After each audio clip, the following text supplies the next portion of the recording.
არმაზ ახვლედიანია ჩვენთან სტუდიაში. მოგესალმებით ბატონო არმაზ. დიდი მადლობა.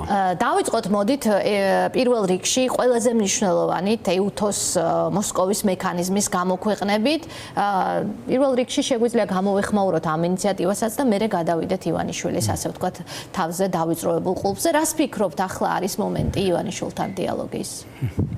ბევრი წლის შემდეგ ამ სტუდიაში კიდევ თუ მომიწევს მოსვლა და მკითხავს, თქვენ მკითხავთ, სხვა მკითხავს.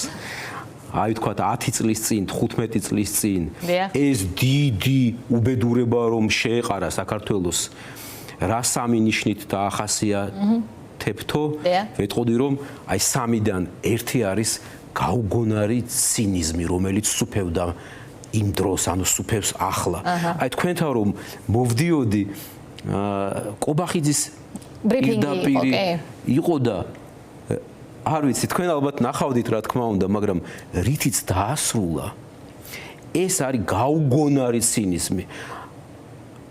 ყობახიძე ბრძანებს რომ აქ არის დემოკრატია, აქ არის სამართლის უზენაესობა და თქვენ იქ, თქვენ ხელმომწერებო.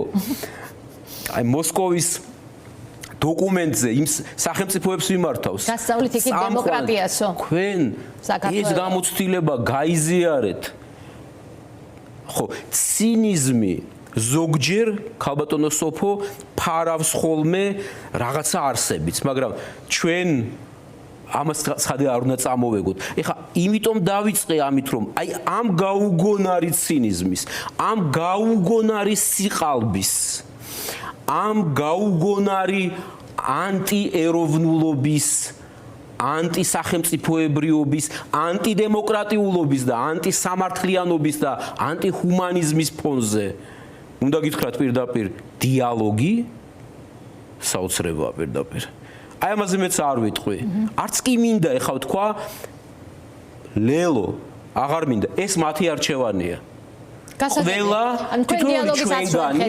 თითოეული ჩვენგანი ჩვენი გადაწყვეტილების გამო, არჩევანის გამო, საზოგადოდ, მაგრამ განსაკუთრებით პოლიტიკაში და განსაკუთრებით მაშინ, როცა ქვეყანა კი არ იქცევა, არამედ დაგვექცა, ვაგებთ პასუხს და ვიხდით ფასს.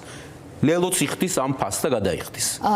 დიალოგი გადავდოთ გვერდზე, რა ვითარებაშია ახლა ცინიზმის მიუხედავად ივანიშვილის რეჟიმი. ჩვენ ხომ კარგად გვესმის, რომ ეს აღარ არის მურუსიძე ჩინჩალაძის სასამართლო, ჰააგის ტრიბუნალის სამუშაოების შესაძლებლობაზეა საუბარი ივანიშვილის წინააღმდეგ და ეს ძალიან კვალიფიციური ექსპერტის მიერ არის დაწერილი ეს დასკვნა. აღმოჩნდა რომ სისხლის სამართლის სპეციალიზებით ამ ადამიანს არაფერი გამოეპარა და მან ასეთი წინადადებები იქ ჩაწერა. ეს ნიშნავს, რომ საფრთხე ივანიშვილის თავზე ძალიან რეალური. დიახ, ასეა, რამდენიმე ასპექტია აქ მაინც გასათვალისწინებელი. პირველი აუცილებლად უნდა ვთქვა, გავიმეორო უფრო სწორად. ყობახიძე ივანიშვილის გაუგონარი ბოროტი ძალისხმევის და მისი დაჯგუფების ბოროტი ძალისხმევის მიუხედავად ვართ ამ დღეში, მაგრამ აი ამის მიუხედავადაც კი ჩემთვის ასეთ დასკვნაში, ასეთ პლატფორმებზე, ჩემი ქვეყნის, ჩვენი ქვეყნის. კი ბატონო. დასახელებაც კი. რა თქმა უნდა, გზარავს ადამიანს, გზარავს. მაგრამ ამათგან განსხვავებით, რომ ამათ ეს არ ადარდებთ. რა, არ არის ასე რომ ბიძინა ივანიშვილს დღეს სხვა არაფერი უნდა თუ არა თავის გადარჩენა. ყველაფერი ეს ახლა იქითაა მიმართული რომ თავი გადაირჩინოს, აირიდოს ამ წარმოუდგენელ საფრთხეებს, აი დამოკლეს მახვილი რომ არის მის თავზე, შეინარჩუნოს, კვლავ ძარცვოს და კვლავ იბატონოს და კვლავ ცინიზმი აფრქვიოს საკუთარი პირით და მისი პრემიერ თანაშემწეების პირით. ხო და აი ამ ფონზე ეს ერთი ასპექტია. ახლა ვფიქრობ, ჩვენ ვართ ამ სიტყვის საკმარისი გააზრებით მინდა ეს გითხრათ. უპრეცედენტო მომენტუმში, როდესაც ვხედავთ, რომ საერთაშორისო თანამეგობრობის უმნიშვნელოვანესი განშტოება EUTO მის ხელში არსებული ერთ-ერთი ყველაზე მძლავრი ინსტრუმენტით მიადგა რეჟიმს, რეჟიმი ბევრია სხვა ირგვლივ და რატომღაც სწორედ ამ რეჟიმს მიადგა, ნეტა რატომ ეს კითხვაც უნდა დავსვა. მიადგა თეუბნება რომ არ გაგივა. არ გაგივა იმიტომ რომ პირველი, აი რატომ პასუხობ კითხვაზე. სხვაგანაც შეიძლება იყოს რეჟიმი, შენზე უარესით წარმოიდგინე, მაგრამ არა შენზე მზაკრული სხვათა შორის. ეს მნიშვნელოვანია ითქვას. არ გაგივა იმიტომ რომ შენი საზოგადოების უდიდესი ნაწილი ამ შენს სუღლუტობაში, ამ შენს ბოროტებაში, ამ შენს ანტიეროვნულ და ანტიევროპულ მისწრაფებებში შენთან ერთად არა თუ არ არის, არამედ ამის საპირისპიროსთვის იბრძვის. აი ეს ძალიან მნიშვნელოვანია, იმიტომ რომ იქ სხვაგან სოლიდარობა ყველას, მაგრამ ასე არ ხდება ყველგან. ხომ ასეა? იქ სადღაც მცირე ჯგუფი იბრძვის და აქ მცირე ჯგუფი მხოლოდ ნეიტრალურ ვითარებაშია. დანარჩენი დაშინებულია, დაშანტაჟებულია სულერთიას პოზიციაში და უმრავლესობა, იცით რომელი უმრავლესობა, ესეც უნდა ვთქვა. აი მარშს რომ ვუყურე შაბათს, იქ ვიდექი, ვუყურე რა, ვიარე, ვიყავი. ვამბობდი რომ ნეტა რამდენია, რა მნიშვნელობა აქვს. აი დაუშვათ რაღაც რაოდენობა 1000 პირობითად. ამ 1000-ის მიღმა იმ ბოლო შაბათ დღეს რამდენიმე 100,000-ია. ეს თუ არ იცის ივანიშვილმა და კობახიძემ, მე განვუმარტავ. რატომ?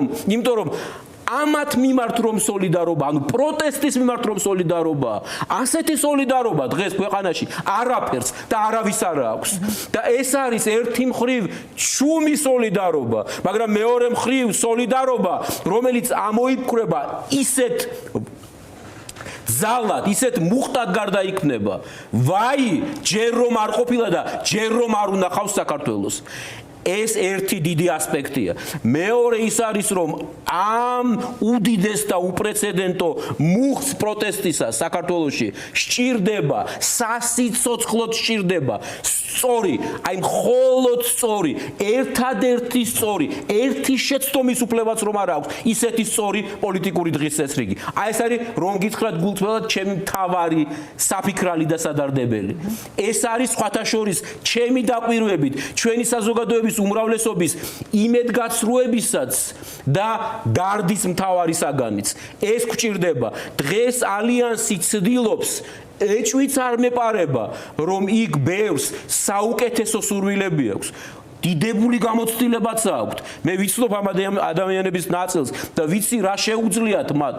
სასიკეთო, მაგრამ აი ეს მაგრამ, რამძიმე მაგრამ არის, მაგრამ უნდა ვთქვა, საქმე ისაა, რომ ამ მოცემულობით ვერ გავდივართ ამ გზას ბოლომდე. ჯერჯერობით ეს ასე ჩანს მკაფიოდ და მე ეს ვალდებული ვარ თქვა, ეხა ვინმე თუ იტყვის და ერთი მითხრას ვინც გინდა ის იყოს, სულ არ მაინტერესებს რომ იქნებ ეს ახლა არ გეთქვა, იქნებ რაღაცნაირად ეს შევფიქროთ უკაცრავად, მე ვიცი ხალბატონო სოფო რომ შეცდომის უფლება არ აქვს. რას ხედავთ გამოსავლად ბოლო გზამდე მისთვის ამ ალიანსის ირგვლივ საზოგადოებრივი ჯგუფების შემოკრებას, დამოუკიდებელ პოლიტიკურ პროცესს, არ ვიცი, რას ხედავთ გამოსავლად? აი უპირველესად ალიანსი ვთქვით.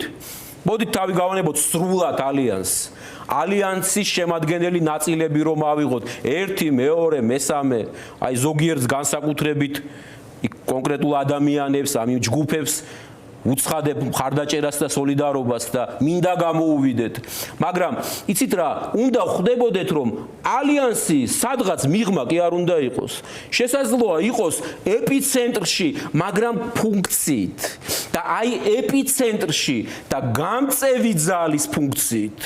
იმ ფუნქციით რომ ჩაიფიქროს, დაგეგმოს და განახორციელოს და მივიდეს გამარჯვების წერტილამდე და იქ გამარჯვების მომენტში კი არ დაიფანტოს, კი არ დაიბნეს, არამედ კონდეს ზუსტი ხედვა ამის შემდეგ რა ვშვები. აი უცებ რომ ესენი აღარ იქნებიან. აი როგორც თქვენ ხედავთ ახლა მკაფიოდ და სხვას ვერავის და ვერაფერს. სტუდიაში აი ზუსტად ასე ვიცი რომ ეს დღე მალე უნდა დადგეს. მაგრამ მე ისიც უნდა ვიცოდე თუ აქ ვარ, ამ პასუხისმგებლობას ვიღებ. მერე საგარეო თუ საშინაო საფრთხეები არსად რომ არ მიდის, იმას რას უშვები. მერე კი არა ამის პარალელურად. მაქვს ეს გეგმა და რაც თავარია, გეგმა შეიძლება ჩემზე კარგი სხვას კონდეს. მაქვს ამის უნარი. ბოდიში ვიტყოდი მაქვს ამის თავი რომ ეს გავაკეთო და რაც თავარია მაქვს ნდობა რომ ეს გავაკეთო აი რამდენი კითხვაა და კიდევ არაერთი კითხვა ამ კითხვებზე მე რაღაც კი არა ავიჩემე ამოვიჩემე და ამ კითხვებზე პასუხი ჭირდება გამახსენდა რომელმაც თქვა რომ არ გვენდოთ სოლიდარობა და პატივისცემა ელენე ხოშტარიას არ გვენდოთო არ ენდოთო ალიანს გააკონტროლეთო აი გონიერი ადამიანია და შესანიშნავად ამბობს თუმცა ეს არისო პირველადო გამარჯვების სტრატეგიაზე პასუხისმგებლობის აღებაო აი ასე აფორმულირებს ის კი ბატონო ელენე ხოშტარიას დიდი სოლიდარობა დიდი პატივისცემა მეცით თქვა მინდა უბრალოდ ბატონო არმაზ მე გიერთებით სოლიდარობაში ყველა პოლიტიკურ პატიმარს რასაკვირველია ჩვენი სოლიდარობა ქალებს განსაკუთრებით მიუხედავად იმისა რომ არ ჩამოუვარდებიან მამაკაცებს ზიამაღლობელიც უნდა ვახსენოთ აქ და ყველა სინდისის პატიმარი განურჩევლად სქესისა რა თქმა უნდა ახალგაზრდა ბიჭები რომლებსაც არაფერი დაუშავებიათ და რამდენიმე წლიან ციხეში გაუშვა რეჟიმმა იმიტომ მხოლოდ იმიტომ რომ ძალაუფლებაში დარჩეს და დღეს სხვა შორის ახლა გამახსენდა როგორი საპირწონია ამდენი წელი რეჟიმად რჩებოდნენ და მის მხარდამჭერებად ადამიანები მაგალითად ბატონი მიქაუტაძე რომელსაც დღეს 10 წლიანი პატიმრობა მიუსაჯეს და ჩამოართვეს უზარმაზარი ქონება საინტერესოა თვითონ როგორ აფასებს ამას თუ დააკვირდით ამ შეფასებას იყო ძალიან საინტერესო შეფასება გუნდის შიგნით ამბობს ის ასეთ ფრაზას რომ გუნდის შიგნით შურბოღმიანობის და პირადი შურისძიების შედეგიაო ესე იგი მეტი არაფერი ამის იქით ვერც ის ვერ ხედავს პირადი შურისძიება გუნდის შიგნით ანუ ეს მეტყველებს რომ გუნდის შიგნითაც მთლად კარგად არ უნდა კონდეთ საქმე მაგრამ ამ ფაქტორების გათვალისწინებით მე მესმის თქვენ რაზე აქცენტირებთ საზოგადოებას სჭირდება პოლიტიკური სტრატეგია როგორ მიდის ის გამარჯვებამდე თუმცა ეს არის პროცესი რამდენად ცოტა დრო აქვს დღეს საზოგადოება შედეგის საჩვენებლად ეს მინდა გითხოთ. შეიძლება ვიღაცას რაღაც გამოვიდეს, შეიძლება არ გამოვიდეს, ეს უნდა გასაზრდოს საბოლოო ჯამში ამორჩეულმა და შედეგმა ალბათ შეიცვლება თუ არა ეს რეჟიმი. რაც შეეხება მიქაუტაძის თემას ეს ნიშნულოვანი ამბავია კონტექსტის თვალსაზრისით და ამიტომ გამოვეხმაურები და ვიტყვი რომ სამი რამ არის აქ გადამწყვეტი მნიშვნელობის. პირველი მიქაუტაძე დამნაშავეა თუ არა ჩვენ შეგვიძლია ვივარაუდოთ მაგრამ ის რომ ამ მართლმსაჯულების ხელში ამ უკიდურესად მიკერძოებული ერთი კაცის თუ ორი კაცის ჯიბეში რომ დევს მართლმსაჯულების თუ ვაი მართლმსაჯულების ხელში ცხადია ვერაფერ ობიექტურს ვერც გავიგებთ ვერც მივიღებთ ერთი მეორე მიქაუტაძემ და იქ სისტემაში მომუშავე ყველამ დღეს რომ მუშაობენ დღეს რომ არიან როგორც მიქაუტაძე იყო პირობითად გუშინ უნდა გაიაზროს რომ კანონიერად ან უკანონოდ დაგჯიან მაშინ კი არ უნდა ამოიღო ხმა იქ რომ ხარ მაშინ უნდა შეეწინააღმდეგო ამ არსით კორუფციულ არსით უსამართლო და არსით ანტიეროვნულ რეჟიმს და მესამე ეს არის აგრეთვე საზოგადოებისთვის კიდევ ერთი უკვე მე რამდენი გაკვეთილი რომ ჩვენ უნდა გქონდეს რეაქცია ძვირფასო თანამოქალაქეებო როცა ჩვენ ამ ყველაფერს ვუყურებთ როგორც დამკვირვებლები და მიგვაჩნდა და ზოგჯერ ჯერ კიდევ მიგვაჩნია რომ ეს ჩვენ ბოლომდე არ გვეხება ან საერთოდ არ გვეხება მაშინ ივანიშვილ კობახიძის სასამართლო პროკურატურა აკეთებს რასაც უნდა იმას ძალადობს ჩვენზე აი ეს ახალგაზრდები თუ სხვები არიან რეჟიმის ტყვეები და სხვათა შორის აქ გადავალ ეხლა შემდეგ ამბავზე და გეტყვით რომ მე მიმაჩნია რომ უმთავრესი ქალბატონო სოფო მოთხოვნა უმკაცრესი და კატეგორიული და შეიძლება ამ ეტაპზე ერთადერთი მოთხოვნაც აი ამას ხაზგაუსვამ უნდა იყოს რეჟიმის ტყვეების გათავისუფლება და გეტყვით რატომ. არის რაღაცა, რასაც მე თქვენთან სტუდიაში ვერ ვიტყვი, მაგრამ ეს მინდა ვთქვა ღიად. გაიგონონ იმათაც იქ. რასაც ვერ იტყვით ის. როგორც კი ესენი გამოვლენ თავისუფლებაზე, აი იქ რომ არიან. იმათი ერთი მნიშვნელოვანი ნაწილი ეს ჩემი დაკვირვებაა.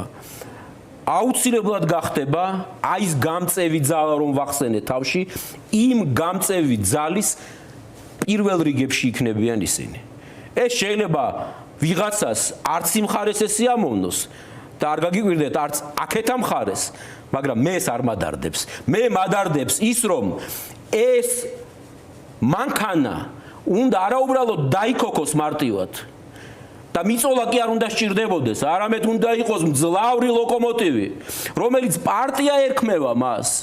თუ არაფერი არ ერქმევა, ჩამოანგრევს, გაარღვევს ამ მოჯადოებულ ჩაკეტილ წრეს. აი ეს გჭირდება ჩვენ. აი ის უმნიშვნელოვანესი შემადგენელი, რაც დღეს რეჟიმის ტყვეების სახითაა და მეორე მხრივ უზარმაზარი სწორი ენერგია საზოგადოებაში რომ გვაქვს და მესამე რომ არ ყოფილა ვიმეორებ ისეთი სწორი გაგება ჩვენი გასაჭირისა და ისეთი სწორი აღქმა და შეფასება და რეაქცია რაც დასავლეთიდანაა მოგცემს შედეგს. აი მაშინ ყობახიძის ცინიზმი ვეღარ იქნება. ყობახიძე და ივანიშვილი დასხდებიან სასწრაფოდ, სხვებთან ერთად და იტყვიან, აბარადათ მობაზე მივდივართ ახლა. გამოსავალი არ დარჩება. ჩვენ აი ეს გამოსავალი არ უნდა დავუტოვოთ. ეს უნდა იყოს ჩემი ამოსავალი, თქვენი ამოსავალი. ჩვენ უნდა დავინახოთ რა არის ამოცანა და ამ ამოცანის შესასრულებლად წესიერი გზით, თორემ უწესობა იქ არის. უწესობა აქეთ არ უნდა იყოს, არა.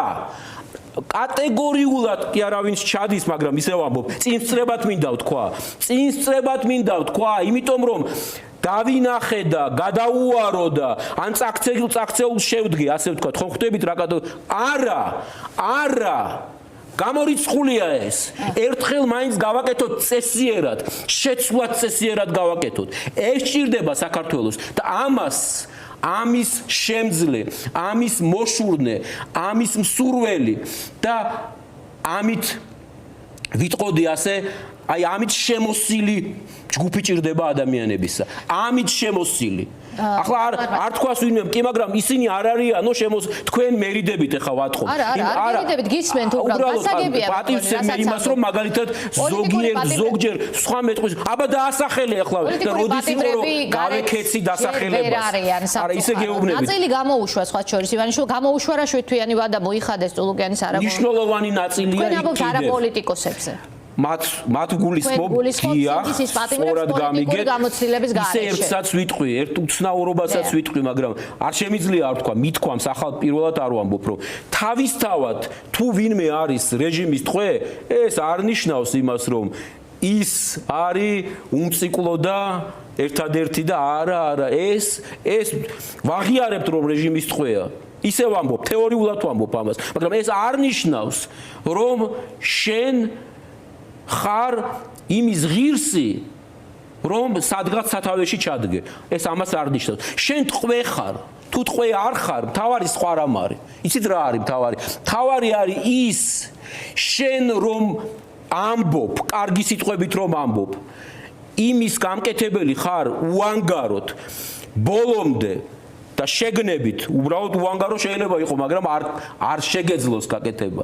თუ არა, ამას პოლიტიკური პროცესი მე მგონი თავისთავად აჩვენებს. თავისთავად კი აჩვენებს, მაგრამ თქვენ მკითხეთ დრო როგორ არის, გახსოვთ და აი აქ ხა ამას ჩავეჭიდები. დრო კატასტროფულად აღარ არის. ჩვენ ვიქნებით იმის იმედად, რომ აი ეს რეკომენდაციებია, რომ თავისთავად ეს ვერ იშლება. მოდით შევთანხმდეთ. ან თუ გნებავთ შევთანხმდეთ. ჩემი აზრია, ნუ დავიმშვიდებთ თავს, რომ ეს თავისთავად ერთი რამ მოხდება. დადნება თოვლის ზედაზეზე. გუშინ ვიყავი და დიდი თოვლი იყო.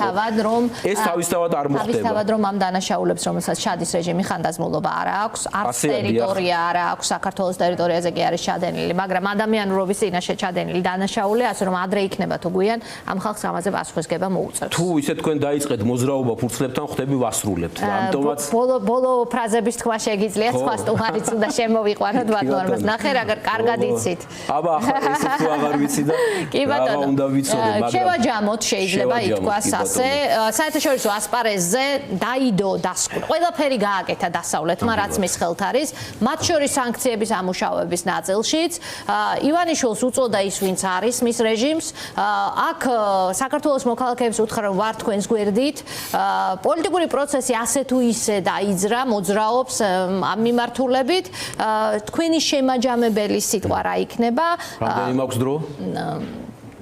გაქვთ. ზოგჯერ ამიკვირს ხოლმე, წამყვანი იტყვის ხოლმე. აი დაგვრჩა 1 წუთი, წუთნახევარი და თვითონ 2 წუთი შეიძლება ილაპარაკოს. წუთი ბევრია კომენტარისთვის, ასე რომ თქვენ მოახერხებთ. 40 წამი. კაი ბატონო. აი რა ხდება. ხომ აქაი გვესმოდა რომ სად არის დასავლეთი რატომ არ ამოქმედა ერთხელაც არ მithქვამს არსებითად საყვედური ისე იმიტომ რომ აქამდე უნდა მისულიყო დასავლეთი მივიდა როგორც იქნა ეხლა ჩვენც უნდა მივიდეთ იმის გააზრებამდე რომ ეს ნაგავი ჩვენი გასატანია და ამას ვერ გაიტან ისე დამძიმდა ძალიან ყარს ძალიან შესაბამისად უნდა მოემზადო შესაბამისად უნდა შეიმოსო სხვათა შორის და გაიტანო. ისე უნდა გაიტანო, რომ არ დაგეყაროს, არ დაგეღვაროს და არ დააზიანო რამე. ხვდებით რა სამუშაოა შესაძლებელი? ამ სამუშაოს შესრულება სჭირდება სულ სხვა პოლიტიკური მოცემულობა, სულ სხვა პოლიტიკური ერთობა. ჩართული ხართ პოლიტიკურ პროცესში. ალბათ ნორმას ამ მიმართულებით, ნაგვის გატანის მიმართულებით, როგორც თქვენი შეაფასეთ. ჩართული ვარ, რა თქმა უნდა, ჩართული ვარ. ვისაც აინტერესებს, ვსაუბრობ, ვისაც არ აინტერესებს, კარგად იყოს. მე ჩართული ვარ სხვადასხვა მიმართულებით. ხელი ერთი მაქვს, მაგრამ ზოგჯერ მგონია, რომ არაერთი მაქვს და ისე ვეტყოდი კობახიძეს, ივანიშვილს, პაპუაშვილს და სხვებს, რომ მკითხულობთ ხოლმე, ვინ გაიტანა ნეტა ეს ინფორმაცია, ვინ უთხრა ეუთოს მომხსენებელს? ვაი, თქვენ უბედურებო. ამას რა გატანა უნდა, ყველაფერი სამზეოზეა. და თქვენ ამას კი უკითხულობთ, ვინ გაიტანა? თქვენ თავს კითხეთ, ამ დღეში როგორ ჩავარდით და ჩაგვაგდეთ. ის კი არ არის მთავარი, უჩამ გაიტანა თუ ვლადიმერმა. ეს კი არ არის მთავარი. ვიღაცამ გაიტანა და შეიძლება არც გაიტანა. და თუ გაიტანა, ძალიანაც კარგი. მთავარი ისაა, თქვენ ეს როგორ შექმენით და ჩვენ ეს როგორ დავუშვით. კი ბატონო, უჩასხსენებაზე ივანიშვილი თუ გიყურებთ, ეჭვიანებდა ახლა კვლავ თავის და იდეას. სხვა უჩავი გულისხმობ. კი ბატონო